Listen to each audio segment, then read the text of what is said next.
Graça e paz, meus irmãos, tudo bem? Estou aqui porque o nosso evangelista Clésio nos desafiou, os pastores da igreja, a gravar devocionais diários nesses momentos em que nós vamos ter que ficar em casa um pouquinho, esperando uma providência da parte de Deus. E aí, quando ele me desafiou e hoje eu tive que publicar esse vídeo, eu pensei que a gente pudesse tratar sobre os cânticos de romagem.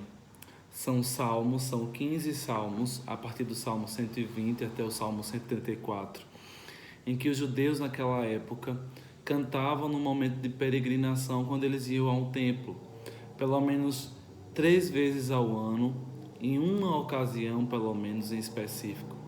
Os judeus deveriam ir ao templo para adorar em uma das festas judaicas. E nesse caminho e nesse percurso, eles cantavam alguns cânticos, não é? E esses cânticos e essa coleção de cânticos estão dentro dos salmos, né? Na verdade, esses 15 salmos, salmos de romaria, cânticos de romagem, todos eles, muitos deles decorados pelo povo para cantar durante esse momento de peregrinação até o templo. E aí, nós vamos começar rapidamente o nosso devocional, entendendo o Salmo 120. Deus tem uma palavra para o seu coração. O Salmo 120 nos diz o texto sagrado: na minha angústia clamo ao Senhor, Ele me ouve. Senhor, livra-me dos lábios mentirosos, da língua enganadora.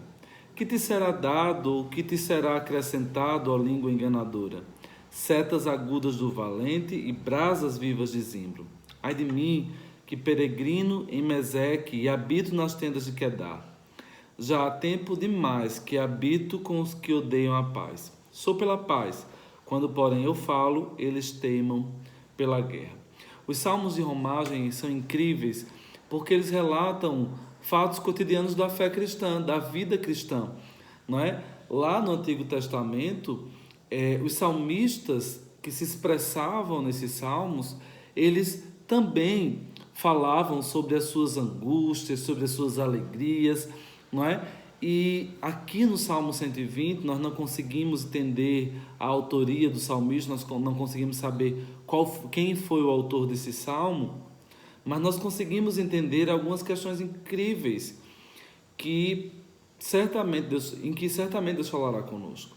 Em primeiro lugar, o salmista inicia dizendo que na sua angústia, como se ele estivesse em cadeias, em prisões, como se aquele problema tivesse o aprisionado, na sua angústia ele clamou ao Senhor e Ele o ouviu. Parece-nos uma visão de alguém que já tinha clamado outrora e que já tinha recebido de Deus resposta. Aqui ele não só pede ao Senhor, como ele clama, ele suplica, ele entende a quem ele está dirigindo o seu clamor. O nome de Deus aqui é o mesmo nome em que Deus se revela no Antigo Testamento como aquele que é o que é, eu sou o que sou, aquele que é Deus acima de todas as coisas, que preexiste a tudo. Esse Deus poderoso que o salmista relata aqui, ele o conhece e ele sabe que esse Deus ouve o aflito na hora da angústia. Meus queridos, não à toa estamos tratando de cânticos de romagem, não à toa estamos tratando de um Deus que conhece e que ouve as nossas orações e o nosso clamor, porque nós não somos daqui. Nós, como salmista, estamos peregrinando, mas não para o templo num lugar físico em Jerusalém, mas o nosso caminho é o céu. Sempre quando eu tenho a oportunidade de tratar na igreja, eu sempre direciono aos irmãos essa palavra. Há muitos de nós estão acostumados com as coisas daqui, que nós queremos as soluções para agora e para aqui, para essa terra, para esse momento, quando na verdade o nosso chamado é para o céu. E que gloriosa esperança, e que maravilhosa esperança. O salmista pede ao Senhor naquele momento que Deus o livre de lábios mentirosos, que Deus o livre da língua enganadora.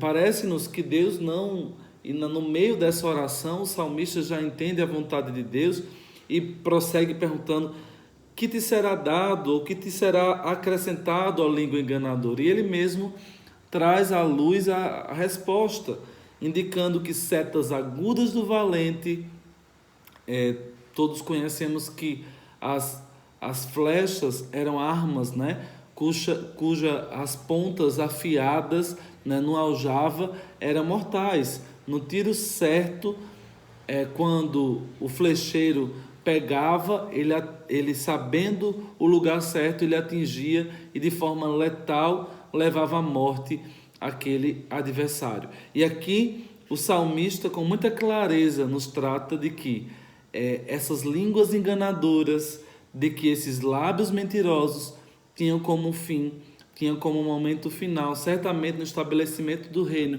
de Cristo, quando julgar toda a terra, ele terá esse fim, não é? E esse fim de que será dado um fim de morte. Além das brasas vivas de zimbro, não é? O zimbro era uma árvore que produzia um carvão que tinha brasas que eram vivas e duradouras, né? Uma boa madeira para para a produção de brasas. E aí, com muita clareza, o salmista tem de Deus a resposta de que a estes de línguas enganadoras e de lábios mentirosos haveria essa continuidade do seu juízo, do juízo de Deus para a vida deles. Mas o salmista finaliza indicando que a sua condição, não é? Ele diz: ai de mim que sou peregrino, mas ele reafirma que ele é um homem de paz numa terra em que as pessoas teimam pela guerra. Assim deve ser a vida do cristão. Nós estamos diante de um Deus, no momento em que estamos cantando em direção a Sião celestial, mas de um Deus que nos ouve, que ouve o nosso clamor no meio da angústia. Eu quero que você fique com essa palavra.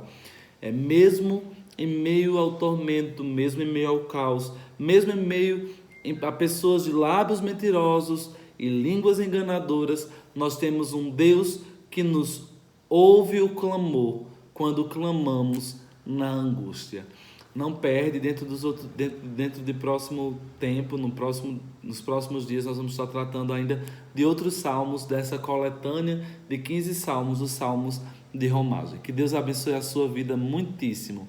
Não temas, na angústia, ou como diz o salmista, na minha angústia, clamo ao Senhor e Ele me ouve. Deus abençoe a sua vida.